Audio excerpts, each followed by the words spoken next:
À la recherche de Nsakunevunda, le premier ambassadeur du Congo au Vatican en 1608. Emmanuel Nsakunevunda est le premier ambassadeur du Congo envoyé par le roi le Mani-Congo auprès du pape Paul V en 1604. Il passera d'abord par le Brésil, le Portugal et l'Espagne. Il atteindra Rome le 3 janvier 1608, très affaibli. Il mourra le 6 janvier 1608, jour de la fête catholique de l'Épiphanie.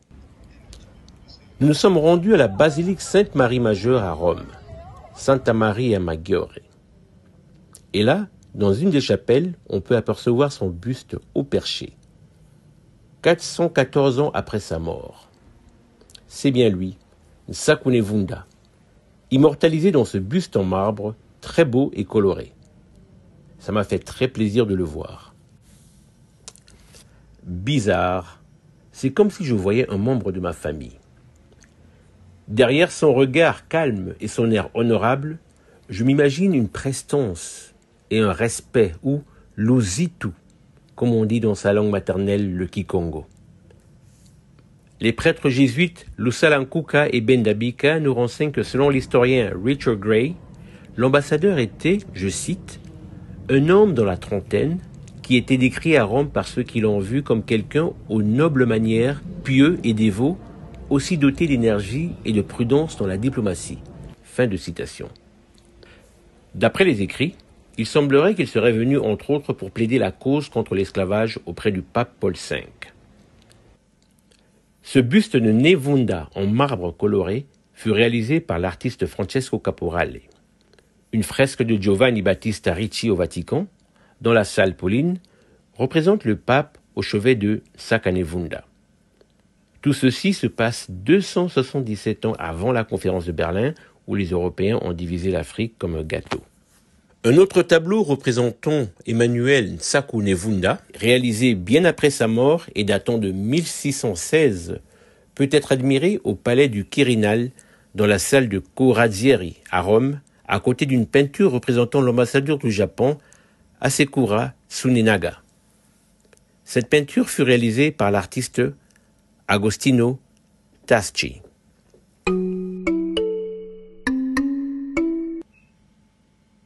Celle-ci est une autre peinture à titre posthume, de Raffaello Schiaminosi.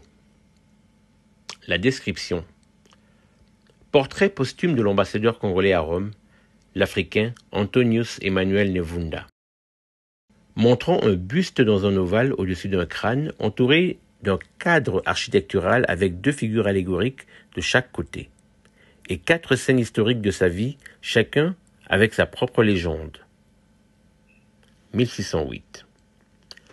L'ambassadeur est mort et les 2 dernières scènes montrent la visite du pape sur son lit de mort et son cortège funèbre à Santa Maria Maggiore.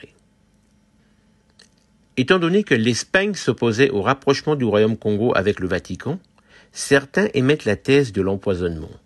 En effet, l'Espagne refusait de considérer le royaume Congo comme un royaume indépendant et souhaitait que celui-ci demeure tributaire de la couronne d'Espagne. L'ambassadeur est tombé malade lors de sa traversée de l'Espagne pour venir en Italie. Dès son arrivée à Rome, le pape envoya des médecins à sa rencontre.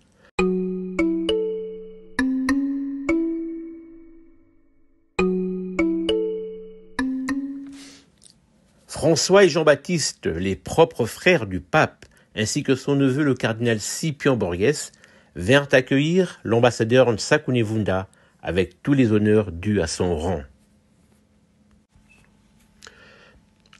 Lorsqu'en 1482 le Portugais Diego Cao a soi-disant découvert l'embouchure du fleuve Congo, le royaume Congo était déjà un État centralisé, bien établi et dirigé par le Mani-Congo, basé dans sa capitale, Manza-Congo. Diego Cao et ses hommes furent étonnés de découvrir un grand royaume avec des provinces, des gouverneurs, une monnaie et des circuits commerciaux. Comment Diego Cao peut-il découvrir une embouchure que les habitants, les Bas-Congo, connaissaient déjà? Il faut désormais préciser qu'il a découvert l'embouchure du fleuve Congo pour les Européens qui n'en connaissaient pas l'existence. Les Bas-Congo connaissaient déjà cette embouchure. Ce puissant fleuve que les habitants appelaient Nzadi, les Portugais le transcriront en Zaïre. Bref, tout ceci montre que bien avant l'esclavage et la colonisation, nos royaumes africains étaient bien organisés avec des provinces et une administration. Ces peintures et sculptures représentent Nevunda avec toute sa dignité. Le racisme fut fabriqué et théorisé pour justifier l'exploitation économique commise par les Européens. Vous remarquerez que dans l'art européen, depuis l'Antiquité jusqu'au vers le XVe siècle, les Africains y sont représentés avec dignité et humanité. Nous y reviendrons. En fait, c'est écrit Nevunda, mais à mon avis, ça devrait sûrement être Nvunda. Par expérience, je sais que les Européens ont souvent du mal à prononcer la lettre N devant nos noms africains. Par exemple, mon frangin Ntangu se faisait appeler Ntangu. Voilà, nous sommes à la cathédrale Santa Maria Maggiore. C'est là que nous avons le buste de Nevunda, le premier ambassadeur africain qui est venu plaider la cause des Noirs ici, au Vatican. Pourquoi est-ce que je n'ai jamais appris ce récit à l'école au Congo?